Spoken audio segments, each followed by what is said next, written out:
Vamos compartilhar a palavra de Deus.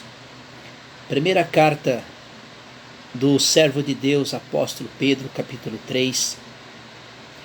O apóstolo Pedro, servo de Deus, servo do Senhor Jesus, ele dá alguns deveres para o casamento, tanto quanto para o homem e tanto quanto para a mulher. E aqui Pedro, ele fala sobre a submissão das mulheres. E o versículo 1 diz assim: semelhantemente, vós mulheres, sede submissa ao vosso marido, para que também, se alguns deles não obedecem à palavra, pelo procedimento das suas mulheres, sejam ganhos sem palavras. Então, o que o apóstolo Pedro está mencionando aqui?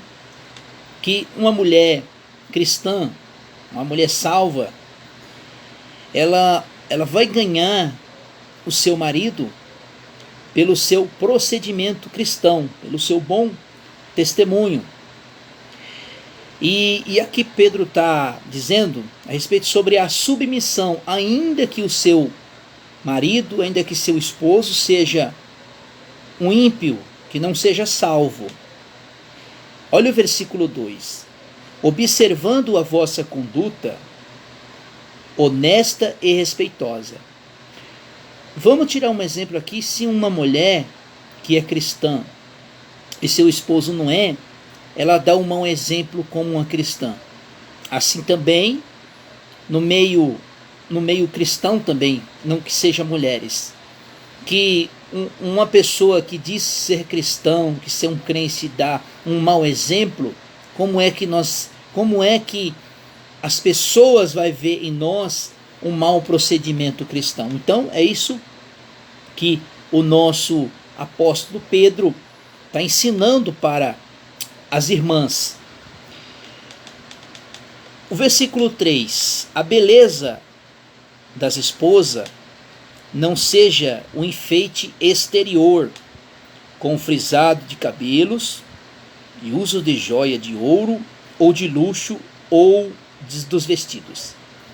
Algumas igrejas, algumas igrejas evangélicas, eles usam especificamente esses versículos para usar este versículo como usos e costumes. Então aqui Pedro não está falando nada a respeito de usos e costume. Ele está falando aqui do bom procedimento da mulher cristã, do bom procedimento da serva de Deus, que ainda que essa mulher se vista com pudor, com seus enfeites exterior de joia, de ouro ou vestidos, e o seu procedimento como uma cristã é péssimo.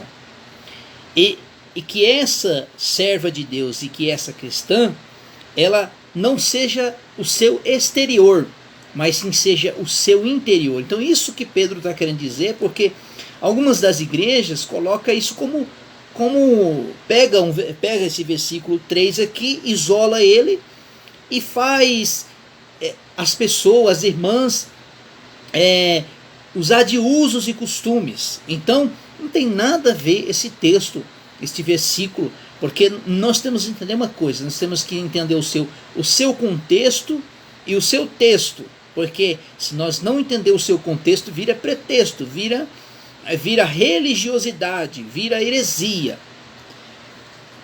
Aí o versículo 5, o versículo 4: mas a beleza exterior, no incorruptível, é um traje de um espírito manso e tranquilo, e preciso diante de Deus, pois se adornava antigamente as santas mulheres que esperavam em Deus, estava submissa aos seus maridos.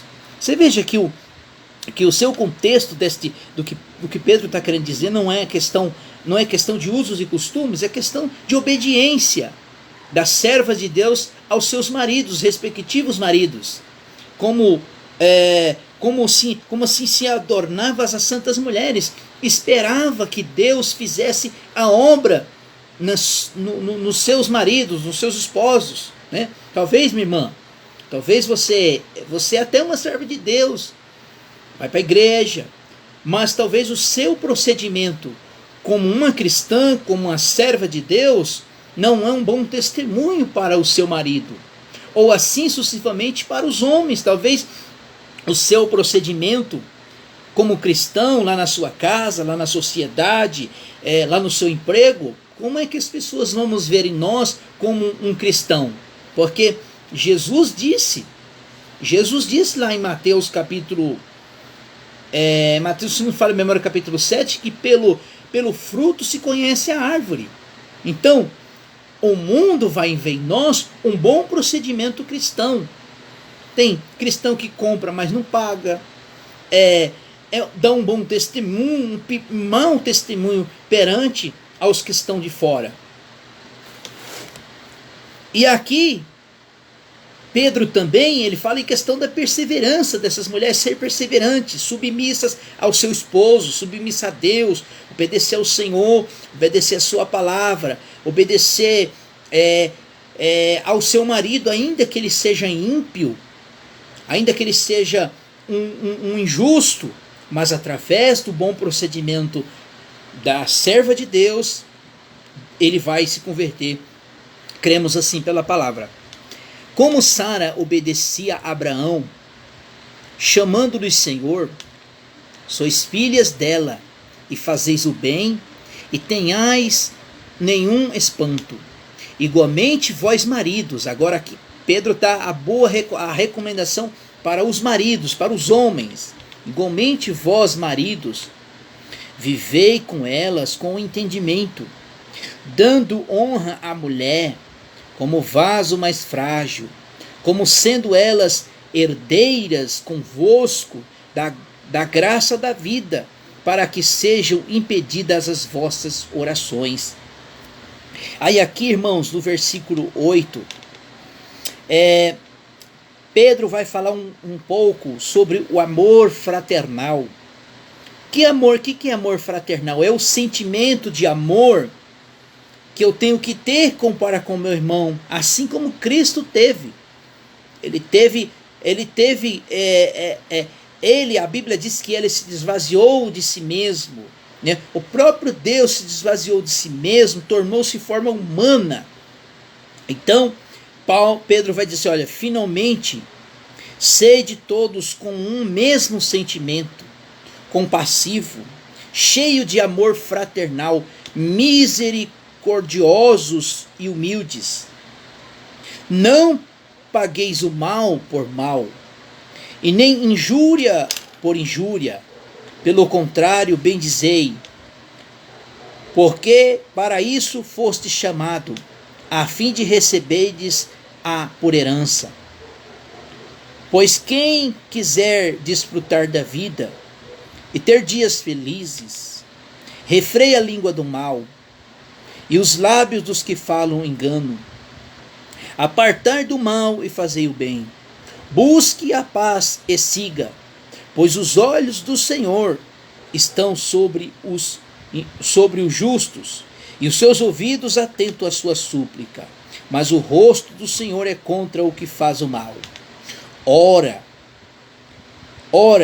para quem vos fará mal, se fordes zelosos do bem? Mas ainda tenhais que padecer por causa da justiça. Bem-aventurados, não temais as ameaças que vos perturbeis. Antes santificai Cristo, o Senhor, o vosso coração.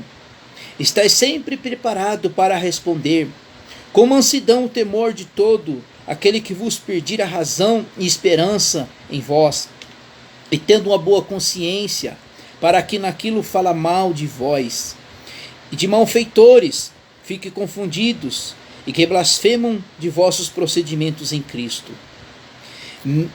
Melhor que padeçais dizendo o bem, e a vontade de Deus assim dos que fazem o mal. Então aqui mais uma vez Pedro, Ele está falando assim a respeito do bom procedimento cristão. Que nós, como cristãos, nós temos que dar bom testemunho, temos que dar bom fruto. Jesus disse que pela árvore conheceis o fruto. Versículo 18. Pois Cristo padeceu uma única vez pelo pecado, os justos pelos injustos, para levar a Deus, e na verdade foi morto na carne, mas vivificado no Espírito, o qual também foi, e pregou ao Espírito que estava em prisão. Vamos entender este versículo 19. Tem algumas pessoas, algumas doutrinas teológicas, que afirmam que quando Jesus ele morre lá no Calvário, quando ele expira ali na cruz do Calvário, quando ele entrega o seu espírito ao Pai, alguns dizem que Jesus ele foi lá no inferno e foi pregar para as pessoas que tinham morrido antes da cruz. Vamos entender uma coisa. O que a Bíblia vai dizer lá, Hebreus 9:27? Está determinado o homem morrer uma só vez. Após isso segue-se o juízo. Então, não tem sentido de Jesus, após a morte da cruz, ter ido ao inferno pregar aos espíritos que estavam em prisão, daquelas almas que estavam no inferno. Não tem sentido de Jesus ir lá. Por quê? Porque se nós pegarmos Lucas capítulo 16, os que estão daqui não podem passar para lá. E os que estão de lá não podem passar para cá. Então, uma vez que a pessoa foi lançada no inferno, a condenação, ele está aguardando o juízo de Deus para a condenação do lago de fogo. Assim também para os justos. Por quê? Que quando Jesus estava ali no Calvário, quando ele disse para aquele homem que estava do seu lado, disse: olha, hoje mesmo estará comigo no paraíso.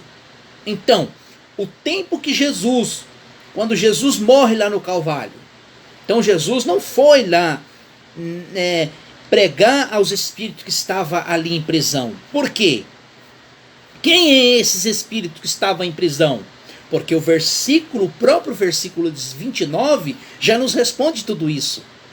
Nos quais em outro tempo foram rebeldes, quando a longanimidade de Deus esperava nos dias de Noé, enquanto preparava a arca nela. 8 almas se salvaram através da água. Então, quem é esses espíritos que estavam em prisão? Foi dos tempos de Noé.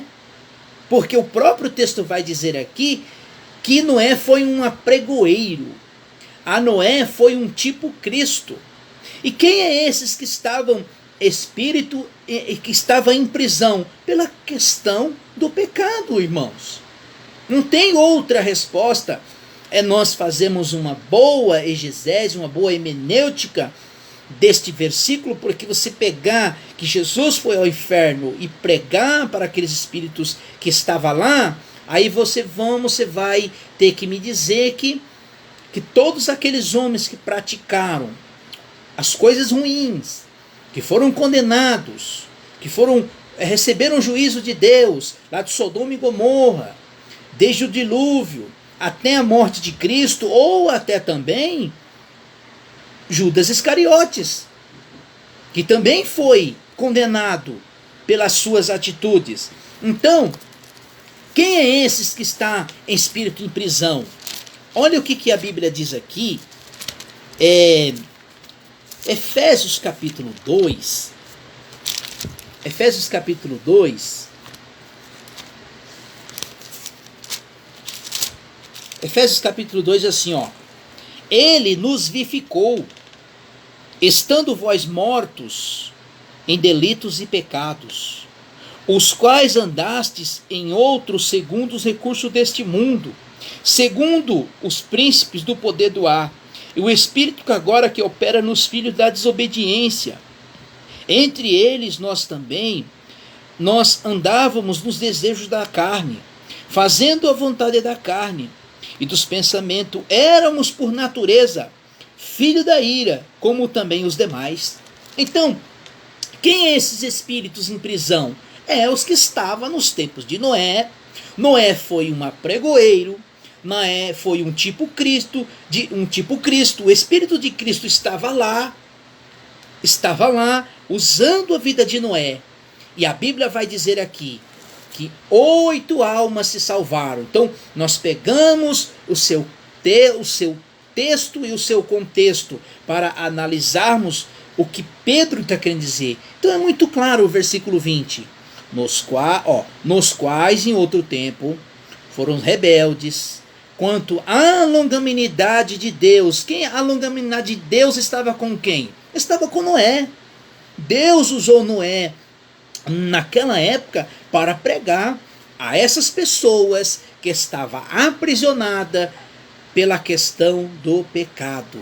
E aí o versículo 21 diz assim: que também agora, por uma verdade, a figura. Que figura é essa, irmãos? Era a figura.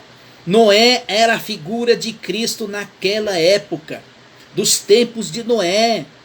Aquelas pessoas, a Bíblia vai dizer aqui que dos tempos de Noé, que Deus levantou Noé como pregoeiro, como Espírito de Cristo ali, para anunciar ali o Evangelho naquela época. E aqui nesse momento, Noé foi uma figura de Cristo, o qual também agora, por uma verdadeira figura, o batismo, vos salva, o qual, despojando-se da imundícia da carne, o compromisso de uma boa consciência para com Deus, por meio da ressurreição de Jesus. Está à direita de Deus, tendo subido ao céu, estão sujeitos aos anjos e autoridades e às potestades. Amém, meus irmãos? Que Deus vos abençoe grandemente. Muito obrigado por essa palavra maravilhosa, por nós meditarmos nas Escrituras, nas Santas Escrituras, na Santa Palavra de Deus. Se Deus nos permitir, para que seja para a honra e glória dEle, eu vou ler, nós vamos estudar o seu capítulo 4, que vai falar da vivendo segundo a vontade do Senhor, a vontade de Deus.